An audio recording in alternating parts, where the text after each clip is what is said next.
Les effets sur la vie des pauvres et l'ampleur des changements induits par le projet de développement communautaire varient d'une région à une autre.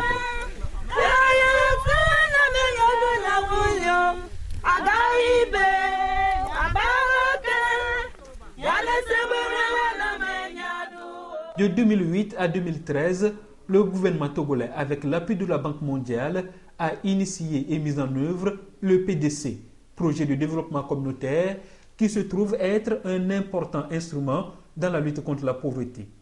L'objet principal de cet outil est surtout d'améliorer l'accès des populations pauvres aux services sociaux de base. Région des Savanes.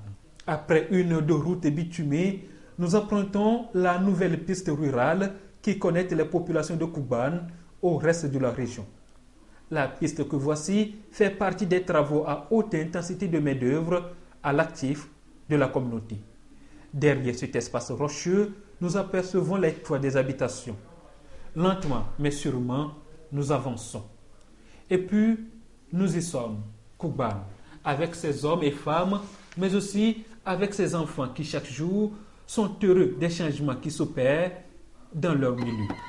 L'accueil est surprenant.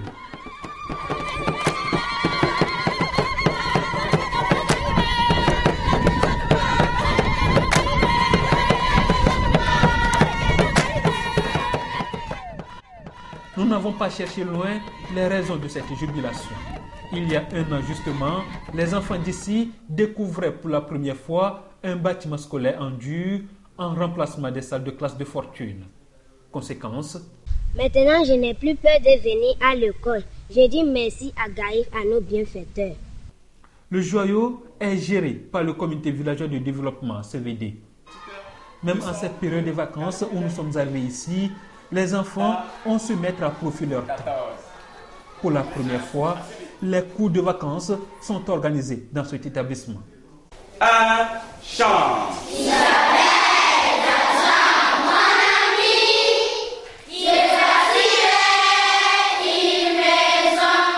Par les années passées, nous avons vécu vraiment des moments très difficiles avec nos élèves. Nous étions dans des conditions très pénibles. Donc les appartements, les bancos, et il nous arrivait souvent au cours de nos prestations de cours, il arrivait que les serpents descendaient sur nous, et puis c'était la débandante, même les enseignants fuyaient, et c'était vraiment la rigolade. Et puis lors des cours, il arrivait des fois qu'il y avait la pluie, et puis le cours prenait fin en même temps. Avec l'avènement de cette école, qui a permis de drainer toutes ces infrastructures que vous voyez aujourd'hui, vraiment les mots me manquent pour dire ma satisfaction. Des sanitaires et un point d'eau nouvellement érigé viennent délivrer les populations d'ici des corvées d'eau et du manque d'hygiène. Nounifou, cette jeune ménagère, nous parle de tout ce que le projet a changé dans leur quotidien.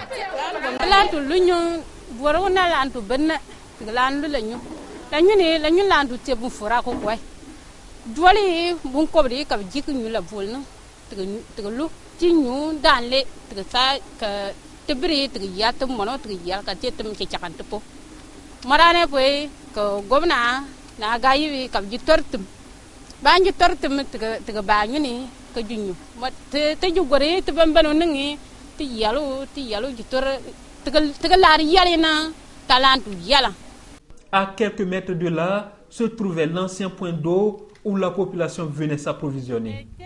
Pour Nounifou, les maladies hydriques dont a longtemps souffert la population d'ici relèvent désormais du passé, depuis l'avènement de ce forage à motricité humaine.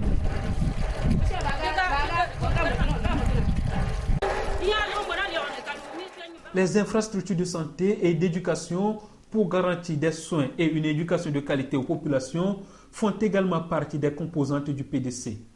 Dans la région des Savanes, 45 sur 70 cantons ont pu bénéficier du projet. Centre de santé de Korbongou. Les travaux d'aménagement sont achevés. Le centre n'est pas encore équipé, mais le personnel est déjà à l'œuvre. Ce nouveau bâtiment, ça nous soulage beaucoup parce que nous avons des bureaux dignes de ce nom où la confidentialité entre le patient et le prestataire seront garanties. Donc déjà, nous pensons que ça va augmenter la fréquentation du centre et ceci pour le bien de la communauté. Nous sommes dans un centre médico-social qui accueille plus de 26 000 habitants. Nous avons tout autour plus de 25 villages, pas des moindres, qui consultent ce centre avec cet appui énorme. Et ça va mettre à l'aise le personnel qui puisse également donner le meilleur d'eux et pour que nos patients trouvent satisfaction. Bonjour, dans le canton de Pana. Le ponceau que voici vient réduire l'enclavement et faciliter l'intégration des communautés dans cette partie de la préfecture de Toro. Là que nous sommes, au moment de la saison, on souffrait beaucoup. Question de la santé, on souffre beaucoup. Question de nos marchandises, c'est pareil. Question de nos élèves, c'est toujours pareil. S'il pleut, personne ne peut pas traverser. C'est là qu'on traversait pour aller sur la route. Mais maintenant, nous voyons que tout est changé. Tout le monde est libre. Il y a d'autres villages derrière nous.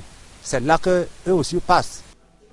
La conception de cet outil reste innovante, largement axée sur le recul de la pauvreté et fondée sur la participation des populations locales et la coopération des principales parties prenantes.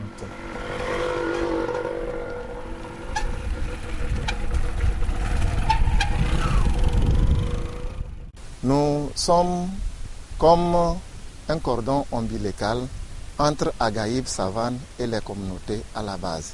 Nous avons pour mission d'accompagner ces communautés en renforçant leurs capacités, en les organisant pour mieux prendre en charge, pour s'approprier le projet et développer des stratégies pour l'entretien et la pérennisation de ces ouvrages. Nous avons plusieurs acteurs qui participent à la mise en œuvre. Nous avons les ONG, les consultants qui constituent les intermédiaires et qui assurent l'appui accompagnement des communautés, des CVD. Nous avons les contrôleurs de qualité pour les infrastructures socio-collectives. Nous avons les entreprises qui, naturellement, implantent les bâtiments, mais avec la participation communautaire. Région de Lakar, direction Tchoré, dans la préfecture de Doufelgou. La sous-composante 2 du projet PDC, qui prend en compte les micro-projets d'activité génératrices de revenus, est une réussite dans ce canton de Kadala. Le groupement Stone Tchoré est devenu une référence en l'espace de 3 ans dans la région. Son activité principale est l'élevage des volailles et des petits ruminants. Sur le site, c'est tout un schéma d'organisation qui est mis en œuvre.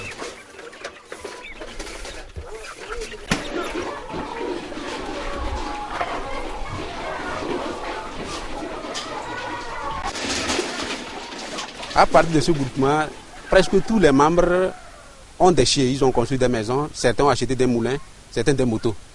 À cause de ce groupement, parce que c'est une association qui nous a permis d'aller loin. Atta Adjamé, cette quinquagénaire, mère de famille, a connu, elle, son autonomisation financière grâce à ce site agropastoral. Elle nous montre quelques réalisations à son actif.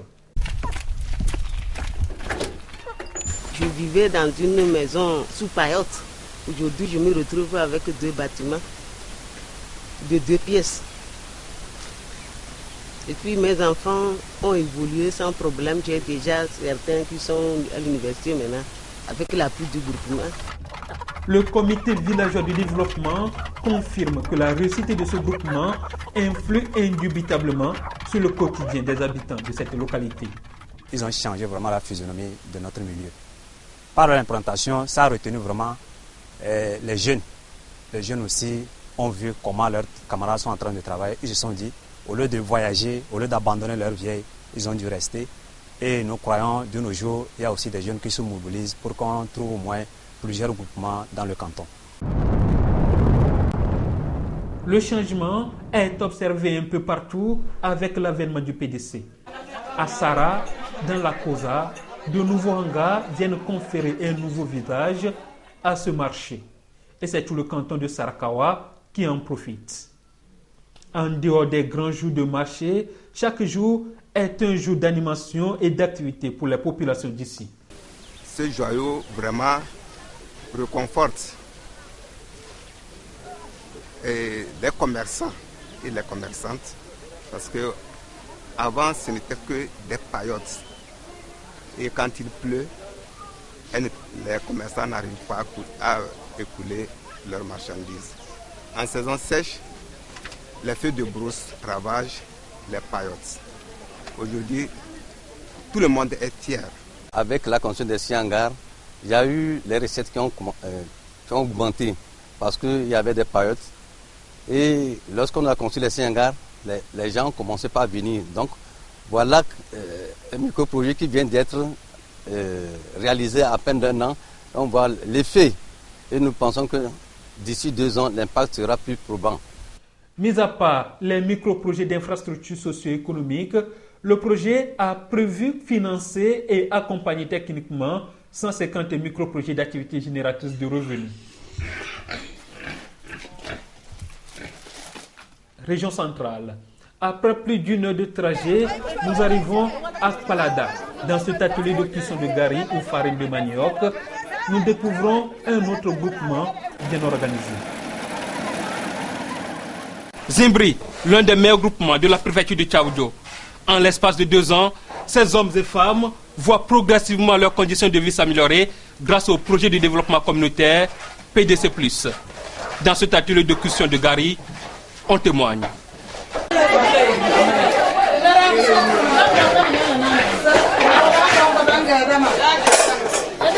Doma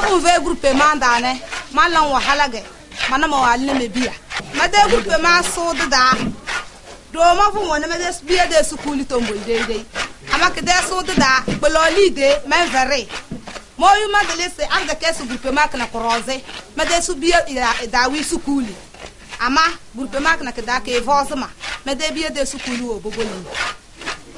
Aujourd'hui, c'est une journée de travail communautaire. Tous les membres du groupement Zibri sont présents, chacun à son poste d'activité. L'ambiance qui règne dans cet atelier semi-moderne témoigne des résultats induits par le PDC dans ce milieu. En tant qu'homme dans le groupement nous a aidés à subvenir aux besoins de nos familles et à diminuer aussi nos dépenses qu'on faisait avant. Puisque avant ça, quand on n'était pas dans le groupement, nos dépenses étaient aussi énormes. Mais maintenant, comme nos femmes font partie du groupement et que le revenu aussi s'est amélioré, donc on se partage les tâches, la femme participe, l'homme aussi participe. Même les enfants ont trouvé de quoi s'occuper en cette période de vacances où nous sommes arrivés ici. Les responsables locaux du PDC descendent régulièrement sur le terrain pour évaluer les résultats. Il faut dire que vraiment, c'est un financement qui aide beaucoup nos groupements. C'est une solution immédiate aux problèmes que nos communautés vivent. Parce que quand les gens font la culture de contre-saison, ça a une utilité immédiate sociale où les gens ont déjà la contre-saison disponible. Ils peuvent faire la sauce, ils peuvent avoir la tomate, ils peuvent manger la salade, ainsi de suite. Et ça génère des revenus. Ils ont des contrats avec des femmes qui sont dans les grandes villes et qui viennent, qui achètent et qui revendent. Mais la situation qu'on a faite, c'est que vraiment, c'est une bonne solution que le gouvernement, avec la Banque mondiale, ont choisi et que ça aide beaucoup les communautés. Et c'est une initiative qu'il faudra encourager dans le temps.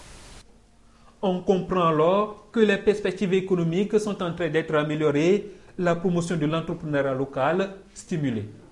C'est le cas, par exemple, à Nada, dans la préfecture de Tchaoudjo, où la population a été appuyée dans la valorisation des atouts dont elle dispose, comme ici, dans ces parcelles de maraîchage. En saison sèche, nous produisons du piment, les tomates, les choux et les légumes.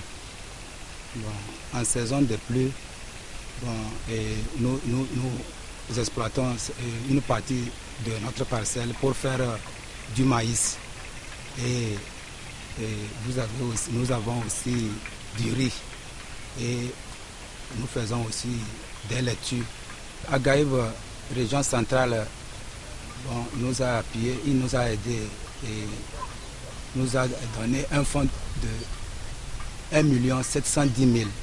Ils nous ont demandé une participation de 5%, ce qui s'élève à 90 000 francs. Dans le tout, ça fait 1 800 000 que nous avons eu à Gaïb. Donc, et c'est ça qui nous a permis à acheter des motopompes, des arrosoirs, des roues et des intrants pour notre travail. Sassa, Tétérou, Avolo ou encore Cricri font partie des 32 localités touchées par le PDC dans la région centrale. Population locale et représentants du pouvoir central mesurent la portée des réalisations. Ça nous a permis, grâce à ces projets de haute intensité de main-d'œuvre, de maintenir les jeunes qui habituellement allaient au-delà de nos frontières à la recherche de leur vie meilleure. Donc aujourd'hui, nous sommes très heureux d'avoir ces projets au niveau de notre préfecture. 71 micro-projets ont été réalisés dans la région sur la base des indices de pauvreté bien définis. Et quand toutes les localités ne sont pas couvertes, ça devient un casse-tête pour les exécutants. La question de sélection des cantons constitue un goulot d'étranglement pour nous. Parce que les gens disent nous sommes tous citoyens, nous sommes pauvres. On ne comprend pas pourquoi dans la région on a choisi 32 cantons dans lesquels le projet de développement communautaire des filets sociaux doit intervenir pendant 3 ans. Et donc, on essaie d'expliquer parce que nous on a reçu une correspondance du gouvernement qui cible les cantons éligibles. Donc, lorsque nous faisons les actions de sensibilisation, ce que nous faisons, c'est que nous prenons toutes les demandes. Mais en expliquant que vous ne pouvez pas, vous qui n'êtes pas sur la liste des cantons éligibles, vous ne pouvez pas avoir gain de cause tout de suite. Mais on garde et on a développé un partenariat avec les autres projets qui sont exécutés au niveau de la région ou même qui sont au niveau national. Pour leur dire, nous avons des demandes, mais le ciblage des cantons ne nous permet pas d'intervenir, mais c'est des groupements ou des coopératives qui sont dans la nécessité. Et donc, on essaie seulement d'expliquer en termes de solutions et en les orientant vers d'autres structures qui peuvent éventuellement les prendre en charge. Face à cette situation, les agents de développement procèdent périodiquement à des séances de sensibilisation avec les comités villageois de développement pour les amener à s'imprégner des démarches à entreprendre. Partout où le projet est instauré sur toute l'étendue du territoire national, les agents d'Agaïb et d'autres organisations intermédiaires accompagnent les bénéficiaires en formation et conseils. L'exemple, nous l'avons suivi dans les régions des plateaux et maritimes.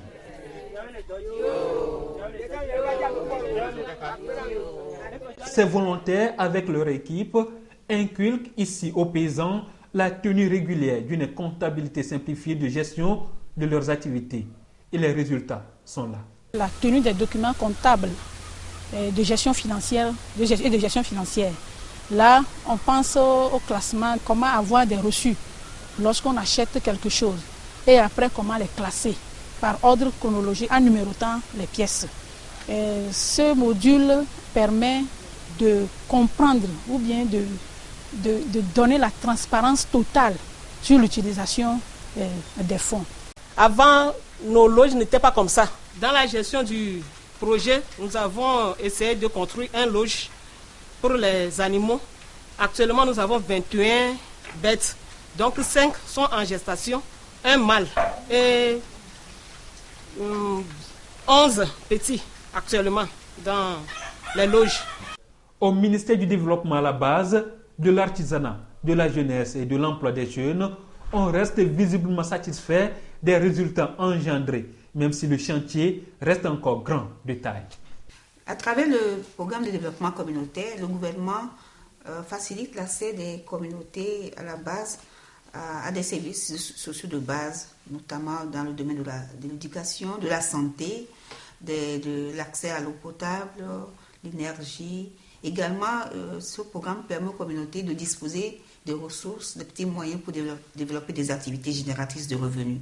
Et le premier programme qui a commencé, c'est le PDC, le programme de développement communautaire, qui a reçu l'appui financier de la Banque mondiale.